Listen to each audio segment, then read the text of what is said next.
여러분 안녕하세요. 반갑습니다. 2024년 두 번째 주간입니다. 오늘도 하나님의 은혜와 사랑이 가득 넘치는 귀하고 복된 화요일 되시기를 바랍니다. 눈이 많이 오는 날씨인데요. 여러분 안전하게 운전하시고 또 건강하시기를 바랍니다. 이제 우리 함께 찬양하겠습니다. 찬송가 442장 저장 및 꽃 위에 있을 우리 함께 찬양할 때 우리를 향하신 주님의 사랑, 또 우리가 받은 주님의 그 사랑은 그 사랑을 알지 못하는 사람은 결코 알 수 없는 놀라운 사랑입니다. 우리 함께 찬양하겠습니다.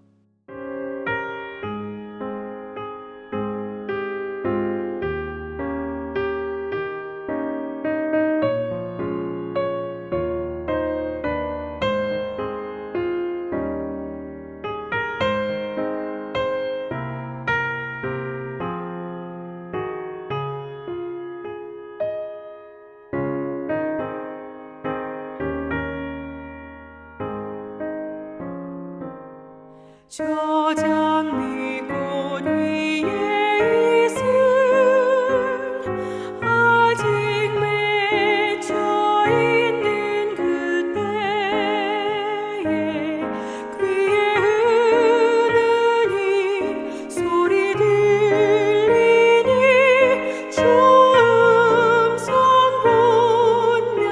분명하다.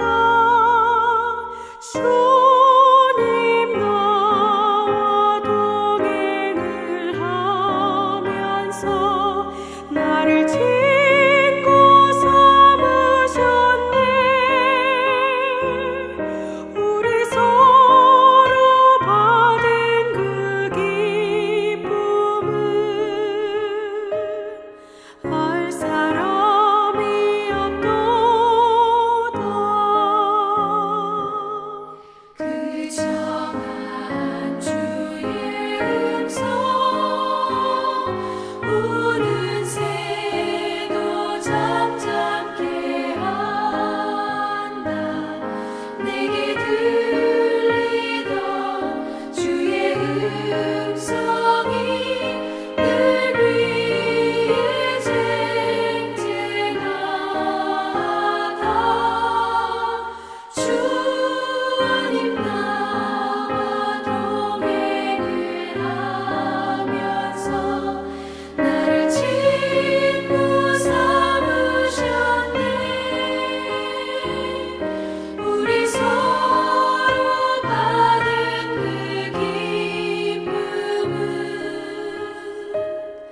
알 사람이 없도다.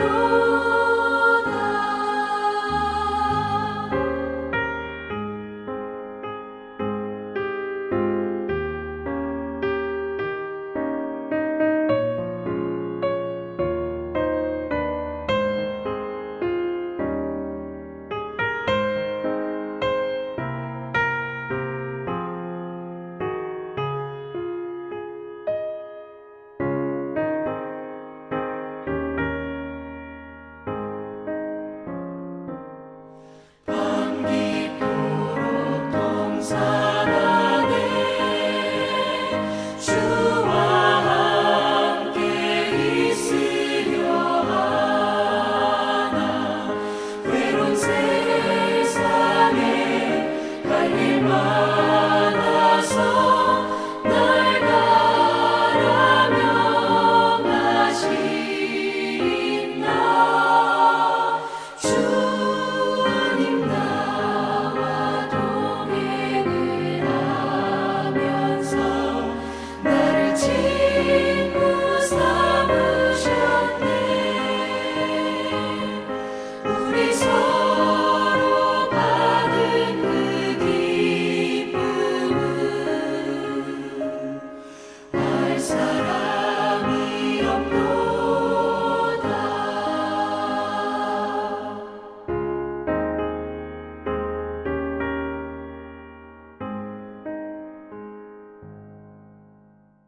이제 하나님의 말씀을 같이 읽겠습니다. 마가복음 9장 1절부터 13절의 말씀입니다. 우리 함께 한 절씩 같이 읽도록 하겠습니다. 1절입니다. 또 예수께서 그들에게 말씀하셨다. 내가 진정으로 너희에게 말한다. 여기에 서 있는 사람들 가운데는 죽기 전에 하나님의 나라가 권능을 떨치며 와 있는 것을 볼 사람들도 있다.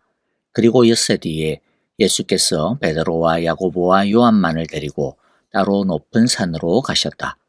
그런데 그들이 보는 앞에서 그의 모습이 변하였다. 그 옷은 세상의 어떤 빨래꾼이라도 그렇게 희게 할 수 없을 만큼 새하얗게 빛났다. 그리고 엘리야가 모세와 함께 그들에게 나타나더니 예수와 말을 주고받았다. 그래서 베드로가 예수께 말하였다. 랍비님, 우리가 여기에 있는 것이 좋겠습니다. 우리가 초막셋을 지어서 하나에는 랍비님을, 하나에는 모세를, 하나에는 엘리야를 모시겠습니다. 베드로는 무슨 말을 해야 좋을지 몰라서 이런 말을 했던 것이다. 제자들이 겁에 질렸기 때문이다. 그런데 구름이 일어나서 그들을 뒤덮었다. 그리고 구름 속에서 소리가 났다. 이는 내 사랑하는 아들이다. 너희는 그의 말을 들어라. 그들이 문득 둘러보았으나 아무도 없고 예수만 그들과 함께 계셨다. 그들이 산에서 내려올 때에 예수께서는 그들에게 명하시어 인자가 죽은 사람들 가운데서 살아날 때까지는 본 것을 아무에게도 이야기하지 말라고 하셨다. 그들은 이 말씀을 간직하고 죽은 사람들 가운데서 살아난다는 것이 무슨 뜻인가를 서로 물었다. 그들이 예수께 묻기를 어찌하여 율법학자들은 엘리야가 먼저 와야 한다고 합니까? 하니 예수께서 그들에게 말씀하셨다. 확실히 엘리야가 먼저 와서 모든 것을 회복한다. 그런데 인자가 많은 고난을 받고 멸시를 당할 것이라고 기록한 것은 어찌된 일이냐? 내가 너희에게 말한다. 엘리야는 이미 왔다. 그런데 그를 두고 기록한 대로 사람들은 그를 함부로 대하였다. 아멘. 오늘은 흔히 변화산 사건이라고 알려져 있는 유명한 이야기입니다. 예수님은 제자들 중 베드로, 야고보, 요한 이렇게 세 사람만을 데리고 어떤 산으로 올라가셨습니다. 그곳에서 예수님은 당신의 정체성을 보여주는 중요한 사건을 나타내시는데요. 예수님의 모습이 변화하신 것입니다. 오늘의 말씀을 통해 귀한 하나님의 말씀을 우리 마음에 새기기를 원합니다.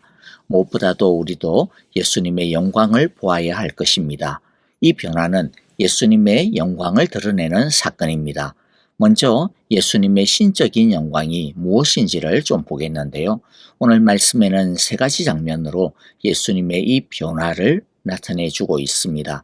첫째, 예수님은 거룩하시고 영광스러운 하나님이십니다. 3절에 보면 예수님의 옷이 이 세상 어떤 것으로도 희귀할 수 없을 정도로 하얗게 되었다라고 하죠. 밝게 빛나는 새하얀 옷은 성경에서 신적인 영광과 거룩을 보여주는 상징입니다. 즉 예수님이 바로 거룩하시고 영광스러운 하나님이시다라고 하는 것을 드러내주는 장면인 것이죠. 두 번째, 예수님은 구약 성경의 완성자가 되십니다. 4절에 보면 엘리야와 모세가 나타나 예수님과 대화를 합니다. 엘리야와 모세는 구약 성경 시대의 대표자로서 모세는 율법을 대표하고 엘리야는 선지자를 대표합니다. 어떤 대화를 나누셨던 것일까요?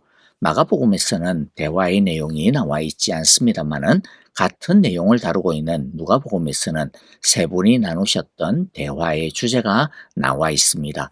누가복음 9장 31절에서 보면 그들은 영광에 쌓여 나타나서 예수께서 예루살렘에서 성취하실 일, 곧 그의 별세에 대하여 말하고 있었다. 그런데 그냥 예수님께서 별세하실 것, 죽으실 것에 대해 이야기한 게 아닙니다. 어떤 죽음입니까? 성취하시는 죽음이라고 합니다. 무엇을 성취한다는 말입니까? 구약 성경에서 예언한 인류 구원에 대한 예언, 그리고 그것을 위해 어린 양이신 예수님이 메시아가 죄인들을 위하여 고난받으시고 죽으셔야 한다라고 하는 대속의 죽음을 이루신다라는 것입니다. 그러므로 구약의 율법과 선지자들의 예언이 예수님으로 말미암아 모두 성취된다라고 하는 것을 보여주시는 사건인 것이죠. 예수님은 율법과 예언의 완성자이십니다. 세 번째, 예수님은 하나님의 독생자 메시아이십니다.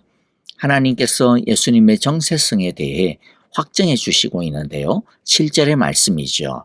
그런데 구름이 일어나서 그들을 뒤덮었다. 그리고 구름 속에서 소리가 났다.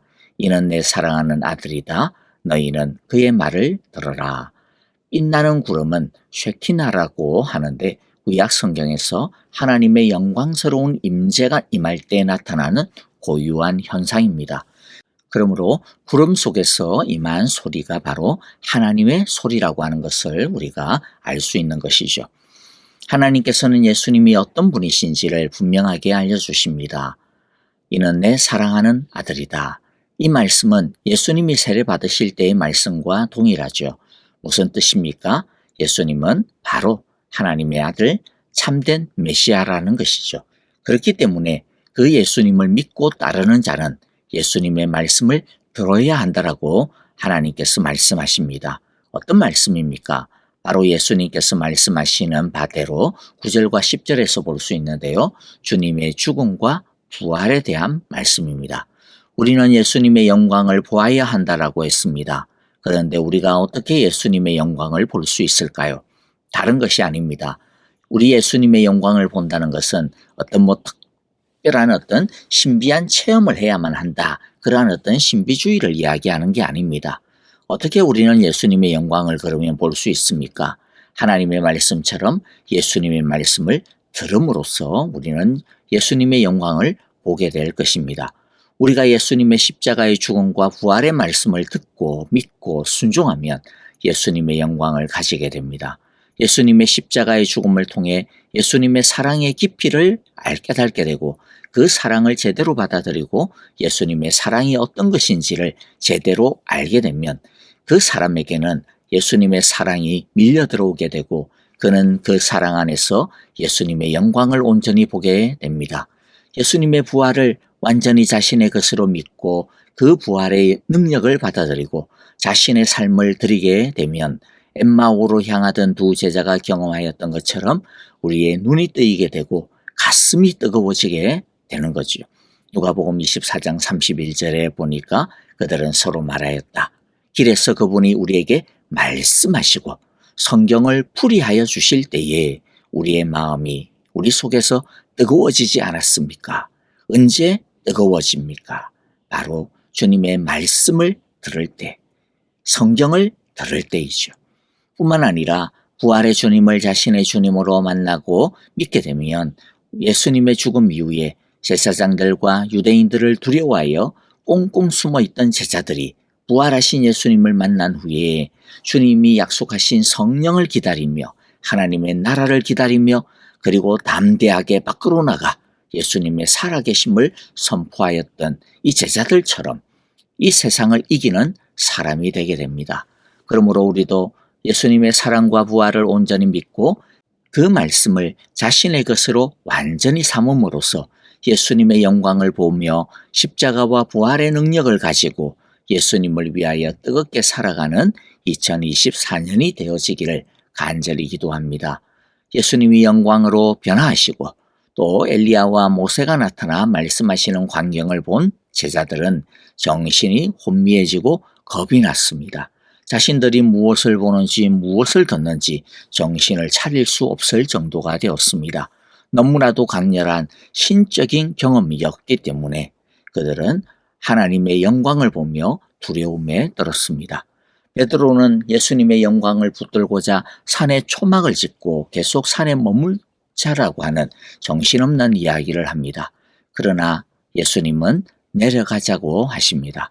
왜냐하면 아직은 예수님의 영광의 때가 오지 않았기 때문입니다. 지금은 영광의 때가 아니라 일해야 하는 때이고 고난받아야 하는 때이고 죽어야 하는 때입니다. 예수님은 산에서 내려오시면서 세 명의 제자들에게 예수님이 죽은 자 가운데서 살아날 때까지는 산에서 본 것을 아무에게도 말하지 말라고 합니다. 왜냐하면 이것의 의미를 제대로 이해할 수 없는 상태에서 이런 영광스러운 이야기를 해봐야 그 사건의 메시지를 붙들기보다는 그냥 영광스러운 현상에 빠져들 수밖에 없기 때문이죠. 나중에 예수님의 죽음과 부활을 완전히 경험하고 믿은 다음에라야 이 영광스러운 사건의 의미를 제대로 받아들이고 이해할 수 있게 되어질 것입니다. 제자들은 예수님께서 말씀하신 죽은 사람들 가운데서 살아난다라는 것이 무슨 뜻인가를 서로 물었습니다. 제자들은 예수님이 하나님의 아들이신데 그 하나님의 아들이 고난을 당하고 죽는다라고 하는 것을 이해하지 못했습니다. 영광스러운 하나님의 아들이 죽는다라고 하는 것은 당시 이들이 가지고 있는 지식으로는 받아들이기 어려운 것이었던 것 같아요. 이들은 혼란스러워하며 그러면 엘리야가 먼저 와야 된다라고 하는 그 말씀은 어떻게 된 것이냐라고 묻습니다. 즉 엘리야가 언제 왔느냐라는 것이죠. 예수님은 엘리야는 이미 확실히 왔지만은 사람들이 이미 그를 함부로 대했다라고 하십니다.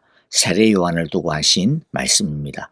그러면서 말씀하시기를 그런데 인자가 많은 고난을 받고 멸시를 당할 것이라고 기록한 것은 어찌된 일이냐라고 제자들에게 질문을 하죠.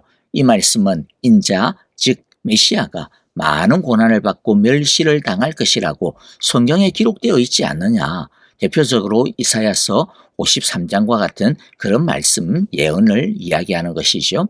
자, 그런데 그렇게 기록이 되어져 있는데 그런 메시아의 죽음과 고난에 대해 기록이 되어져 있는데 왜 너희는 내가 인자가 메시아가 십자가에 죽어야 한다라고 하는 이 말을 내 말을 이해하지 못하고 받아들이지 못하고 계속 너희들은 메시아가 가져다 줄 영광에만 집착하고 있느냐라고 하는 뜻인 것이죠.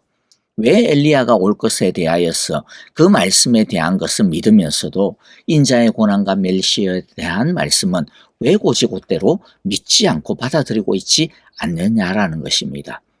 그런데 여러분 왜 제자들은 구약 성경에서 말씀하고 있는 인자가 즉 메시아가 고난받고 멸시받을 것이라고 하는 것에 대해서 받아들이지 못하고 있습니까?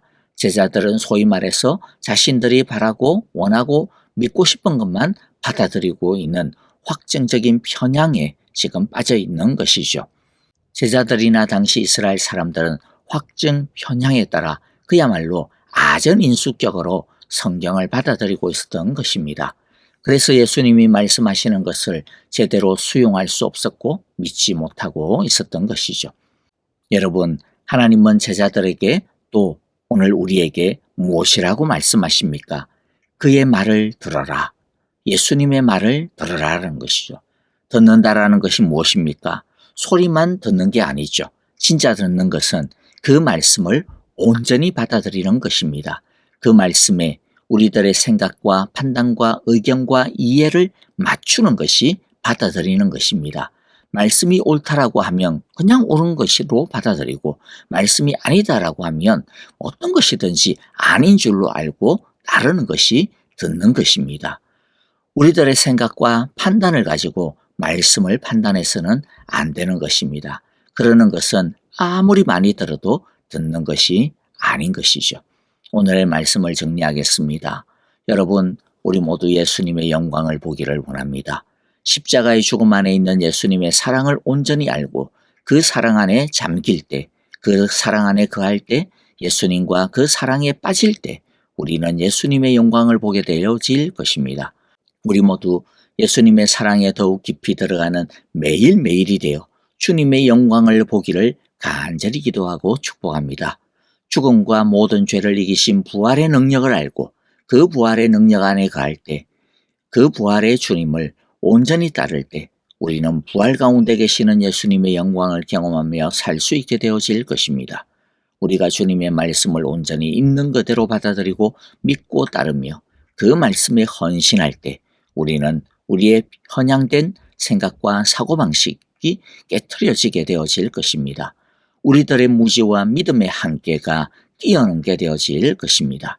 그의 말을 들어라 하시는 하나님의 말씀을 따라 온전한 마음과 겸비한 믿음으로 주님의 말씀을 더욱 열심히 듣고 따르며 주님의 말씀에 헌신하는 2024년 그리하여 예수님의 영광을 보며 그 영광의 능력으로 승리하는 2024년이 되시기를 간절히 기도하고 축복합니다.